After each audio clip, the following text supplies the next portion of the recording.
दोस्तों, स्वागत है आप सभी का अपने चैनल सनातन संस्कृति में। क्या आप सभी जानते हैं कि नवरात्रि के दिनों में घड़ी को भूलकर भी इस दिशा में मत लगाना, इससे आपके घर में आएगी दरिद्रता, आपके परिवार में लड़ाई कलेश बढ़ने लगेंगे।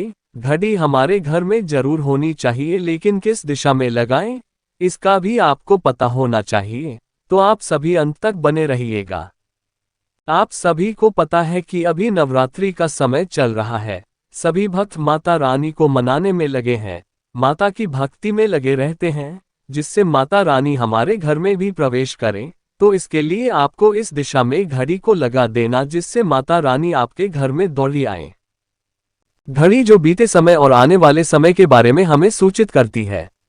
अगर हमारे जीवन पर सबसे ज्यादा किसी का प्रभाव पड़ता है तो वह है समय।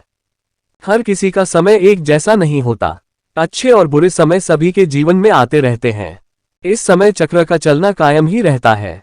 समय किसी के लिए नहीं रुकता, लेकिन अगर हम आपसे कहें कि आप अपने समय को अच्छा बनाने के लिए कुछ उपाय कर सकते हैं। जी हाँ, हम बात कर रहे हैं घर में लगी घड़ी की, जिसे हम रोज निहारते हैं, पर कभी ये नहीं सोचा होगा कि ये घड़ी हमारा समय बदलने में और अच्छा समय लाने में मदद कर सकती है। दोस्तों, हम कई बार जीवन में छोटी छोटी चीजों को नजरअंदाज कर देते हैं, लेकिन वहीं कुछ चीजें हमारे भाग्य पर अच्छा बुरा प्रभाव डालती है। घड़ी की ही तरह घर में और भी कुछ चीजें हैं जो आपके वास्तु दोष का कारण बनती है और आपकी परेशानी की वजह बनती है। तो आइए पहले जान ले, क्या आपको अपने घर में वास्तु दोष के बारे में कैसे पता लगता है और किस तरह से आप बड़ी ही आसानी से इसे ठीक कर सकते हैं। दोस्तों, वास्तुशास्त्र के अनुसार किसी भी घर में वास्तु दोष होने से सुख, शांति और पारिवारिक उन्नति में बाधा पैदा होती है। वास्तु दोष के कारण पनपने वाली नकारात्मक ऊर्जा से व्यक्ति के भाग्य पर बुरा प्रभाव पड़ता है। साथ ही घर के लोगों को कई प्रकार की परेशानियों का सामना करना पड़ता है। दोस्तों, शास्त्रों के अनुसार अगर हम ये छोटे मोटे उपाय कर ले तो अपने घर में नेगेटिव एनर्जी पा सकते हैं।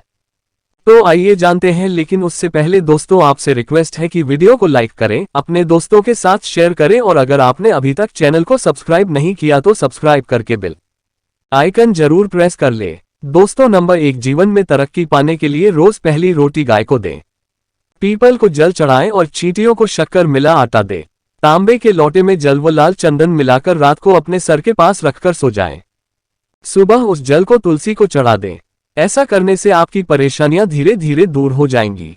नंबर 2, वास्तु के मुताबिक अगर आपके घर में तिजोरी है और आप उसके सामने शीशा लगा दे तो इससे धन में बरकत होती है। व्यापारी लोग अपने कैश बॉक्स शीशा लगाएं, इससे आपके ग्राहक बढ़ेंगे। दोस्तों, नंबर 3, झाड़ू पोछा कभी भी खुले में नहीं रखना चाहिए, इन्हें हमेशा छिपाकर रखना चाहिए और झाड़ू कभी भी रसोई में नहीं रखनी चाहिए। नंबर 4, शौचालय का दरवाजा हमेशा बंद होना चाहिए। माना जाता है कि घर की नकारात्मक ऊर्जा शौचालय में ही बांस करती है। ऐसे में अगर शौचालय का दरवाजा खुला रहता है तो नकारात्मक ऊर्जा आपके घर में प्रवेश करती है। नंबर 5, घर में सुख शांति के लिए कपूर को घी में डुबाकर सुबह शाम जलाना चाहिए। इससे घर में वास्तुदोष भी कम होता है और रह रहे सदस्यों के जीवन की परेशानियां दूर होती है। दोस्तों, नंबर 6, दुर्घटना से बचने के लिए शाम को हनुमान चालीसा के बाद कपूर जरूर जलाना चाहिए। नंबर 7, घर में जिस जगह है वास्तु दोष हो वहां कपूर की 2 टिकियां रखें, खत्म हो जाने के बाद वहां दोबारा ऐसे रखें। नंबर 8, सूर्य अस्त के बाद कभी भी किसी को दूध, दही या प्याज नहीं देना चाहिए, ये भाग्य में बाधक भी बन सकता है। नंबर 9, घर के मुख्य द्वार पर कूड़ादान कभी भी न रखें। नंबर 10, घर में टूटा हुआ शीशा कभी भी नहीं होना चाहिए। नंबर 11, अच्छे भाग्य के लिए सुबह नहाते समय पानी में थोड़ा सा कपूर का तेल मिलाएं। शनिवार को चमेली का तेल भी मिला सकते हैं। नंबर 12, लक्ष्मी की कृपा पाने के लिए रोज रात को रसोई अच्छी तरह से साफ करके चांदी की कटोरी में कपूर और लौंग जलाए। ये प्रक्रिया रोज की जाए तो घर में बरकत बनी रहती है और मां लक्ष्मी जल्द ही ऐसे घर से आकर्षित होती हैं। ऐसे घरों से नकारात्मकता हमेशा दूर रहती है। दोस्तों, नंबर 13, घर के सोने वाले कमरे में पौधे नहीं लगाने चाहिए। लेकिन दोस्तों, आपको बता दें कि घड़ी के साथ तस्वीरें लगाना बिल्कुल भी सही नहीं है। इससे आपके घर के सदस्यों के जीवन पर समय का प्रभाव देखने को मिल सकता है और भगवान की तस्वीर घड़ी में बिल्कुल भी नहीं लगानी चाहिए, क्योंकि भगवान की तस्वीर को रोज धूप, दीप, अगरबत्ती और पूजन की आवश्यकता होती है और घड़ी तो कई महीनों तक धूल में पड़ी रहती है।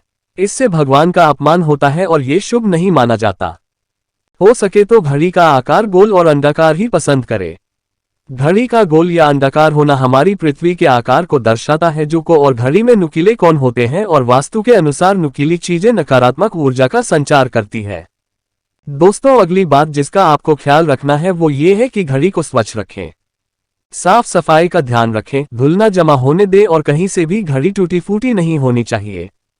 दोस्तों, जैसा कि हम सभी चाहते हैं कि हमारे जीवन में सब अच्छा और बेहतर होता रहे, तो उसके लिए हम खुद को संवारे रखते हैं, नए कपड़े और नए आभूषण पहनते हैं। उसी प्रकार अपने घर की घड़ी को स्वच्छ और नहीं जैसा ही रखना चाहिए, यानी कहीं से भी टूटी फूटी नहीं होनी चाहिए। समय समय पर घड़ी पर चढ़ी धूल और जालों को साफ करते रहें, जिससे आपका भाग्य भी धुंधला नहीं पड़ेगा। दोस्तों, कई घरों में आदत होती है कि पुरानी गाड़ी को बनवाकर ही चलाते रहते हैं। एक जगह नई घड़ी आई तो पुरानी किसी और जगह लगा देते हैं। कृपया ध्यान रखें, घर में पुरानी या फिर टूटी हुई या धूल चढ़ी हुई और बंद गाड़ी तो बिल्कुल भी ना रखें, क्योंकि इससे घर में नकारात्मकता और दरिद्रता का वास होने लगता है। बंद पड़ी घड़ी को घर में रखने से व्यक्ति के जीवन में नए अवसर नहीं आते और वो अपने कार्य में सफलता प्राप्त नहीं कर पाता।